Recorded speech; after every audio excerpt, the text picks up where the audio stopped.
इस वीडियो में हम आयुर्वेद के बहुत ही महत्वपूर्ण विषय द्रव्य गुण शास्त्र के अंतर्गत एकल द्रव्य औषधि नागकेशर की चर्चा करेंगे, जिसके अंतर्गत हम इस नागकेशर द्रव्य के सामान्य परिचय, नागकेशर की संरचना, गुणधर्म, नागकेशर की रोगों में प्रयोग होने वाली मात्रा और विशिष्ट औषधि योगों के बारे में जानेंगे।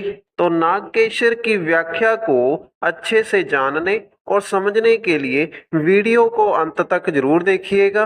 तो इस नागकेशर की व्याख्या में सबसे पहला हेडिंग नागकेशर के सामान्य परिचय का लिखा है, जिसकी व्याख्या में नागकेशर के अलग अलग भाषाओं में वर्णित नाम लिखे गए हैं, जिसके अनुसार नागकेशर को संस्कृत में सुरपुनाग, सुरपर्णिका, नागपुष्प और नागकेशर कहा जाता है।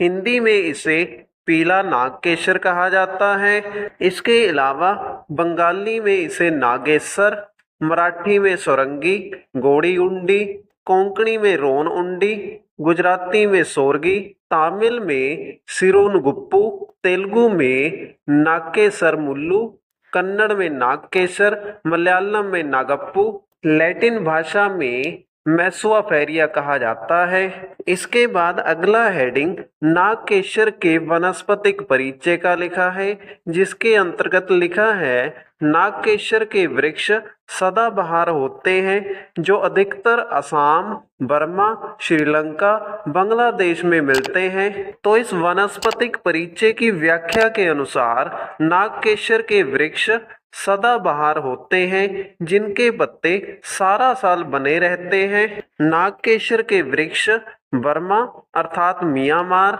श्रीलंका, बांग्लादेश और भारत में असम के क्षेत्रों में पाए जाते हैं। इसके बाद अगला हेडिंग नागकेशर के पत्र का लिखा है, जिसकी व्याख्या में लिखा है 1.5 इंच चौड़े, नुकीले, 2 से 6 इंच तक लंबे, झुके रहते हैं।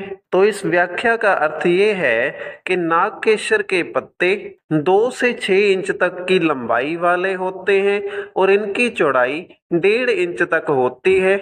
यह नागकेशर के पत्ते आगे से नुकीले और धरती की ओर झुके हुए होते हैं।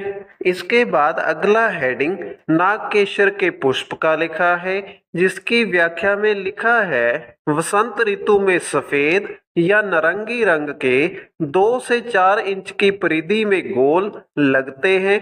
सफेद पुष्प वाले वृक्ष अधिक मिलते हैं। नारंगी रंग के फूलों के वृक्ष कम मिलते हैं। इन्हीं नारंगी रंग के फलों की केशर को नागकेशर कहते हैं। नागकेशर के सुगंध युक्त फूलों में हल्के लाल रंग के फल लगते हैं। शीतल चीनी के समान गोल नागकेशर जो बाजार में मिलती है वह नकली है। तो अब इस पुष्प हेडिंग की व्याख्या का अर्थ जान लेते हैं। तो नागकेशर के पुष्प अर्थात फूल वसंत ऋतु में लगते हैं, जो कि सफेद या नारंगी रंग के होते हैं। यह नागकेशर के फूल गोल आकृति के 2 से 4 इंच के घेरे वाले होते हैं। नागकेशर के वृक्ष सफेद फूल वाले ज्यादा तथा नारंगी रंग के फूलों वाले कम मात्रा में मिलते हैं। इन दोनों प्रकार में से नारंगी रंग वाले फलों के केशर को नागकेशर कहा जाता है।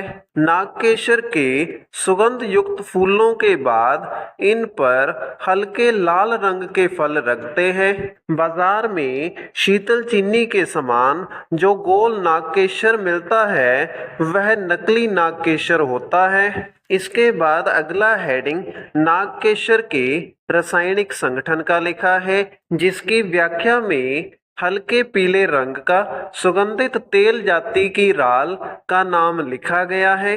इन लिखे गए रासायनिक संगठनों का प्रयोग आधुनिक चिकित्सा शास्त्र में नागकेशर से संबंधित औषधि बनाने के लिए किया जाता है। इसके बाद अगला हेडिंग नागकेशर के गुण धर्म का लिखा है, जिसमें नागकेशर के रस, गुण वीर्य और विपाक के बारे में लिखा गया है। तो यह नागकेशर गुण धर्म के अनुसार रस में कषाय, गुण में लघु, रूक्ष और उष्ण, वीर्य में उष्ण और विपाक में कटु होता है। इसके बाद अगला हेडिंग नागकेशर के दोष प्रभाव का लिखा है, जिसकी व्याख्या में लिखा है कफ पित्त शामक, जिसका अर्थ ये है कि नागकेशर शरीर में पाचन होने के बाद कफ और पित्त दोष को कम करने का कार्य करता है। इसके बाद अगला हेडिंग नागकेशर के रोग प्रभाव का लिखा है, जिसके अंतर्गत उन रोगों के नाम लिखे गए हैं जिनमें नागकेशर का औषधि के रूप में प्रयोग किया जाता है। इन लिखे गए रोगों में ज्वर अर्थात बुखार, तृषा अर्थात प्यास, सर्दी अर्थात मुख में पानी ज्यादा आना और जी मचलना, हलास अर्थात घबराहट होना, अतिस्वेद अर्थात पसीना ज्यादा आना, कंडू अर्थात त्वचा पर खुजली होना, रक्तस्राव अर्थात शरीर पर किसी भी प्रकार के जख्म से खून ज्यादा निकलना, रक्त प्रदर अर्थात गर्भाशय से अधिक मात्रा में रक्त का स्राव होना, रक्त अर्श अर्थात बवासीर में खून ज्यादा निकलना आदि रोगों का नाम लिखा गया है। इसके बाद अगला हेडिंग नागकेशर की मात्रा का लिखा है, जिसकी व्याख्या में नागकेशर की मात्रा 1 से 2 ग्राम तक लेने को लिखी गई है।